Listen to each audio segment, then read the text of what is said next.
കടൽ മണൽ ഖനനത്തിനുള്ള കേന്ദ്ര സർക്കാർ നീക്കത്തിനെതിരെ കൊല്ലത്ത് പ്രതിഷേധം ആരംഭിച്ചു. മത്സ്യത്തൊഴിലാളി കോൺഗ്രസിന്റെ നേതൃത്വത്തിൽ കൊല്ലം തുറമുഖത്ത് പ്രതിഷേധ ധർണ നടത്തി.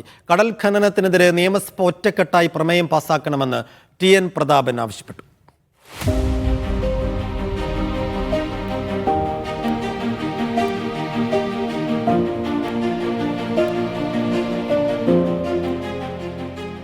കടൽ ഖനനത്തിനുള്ള ടെൻഡർ നടപടികൾ കേന്ദ്രം ആരംഭിച്ചതിന് പിന്നാലെയാണ് പ്രതിഷേധങ്ങളുടെ തുടക്കം. നിരവധി മത്സ്യത്തൊഴിലാളികൾ പ്രതിഷേധത്തിൽ അണിചേർന്നു. കടൽ സമ്പത്തിനെ നശിപ്പിക്കുന്ന നീക്കം ഉപേക്ഷിക്കും വരെ സമരം തുടരാനും തീരുമാനിച്ചു. വർക്കല മുതൽ അമ്പലപ്പുഴ വരെയുള്ള കൊല്ലം കടൽ പരപ്പിലാണ് ആദ്യഘട്ട ഖനനത്തിനുള്ള നീക്കം.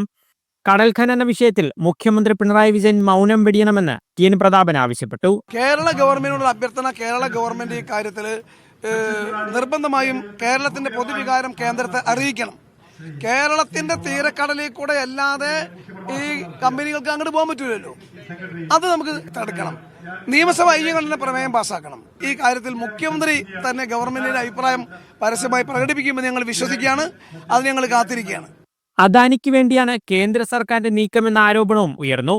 ബ്ലൂ ഇക്കണോമിയിൽ നിന്ന് കേന്ദ്ര സംസ്ഥാന സർക്കാരുകൾ അടിയന്തരമായി പിന്മാറണമെന്ന് പ്രതിഷേധക്കാർ ആവശ്യപ്പെട്ടു.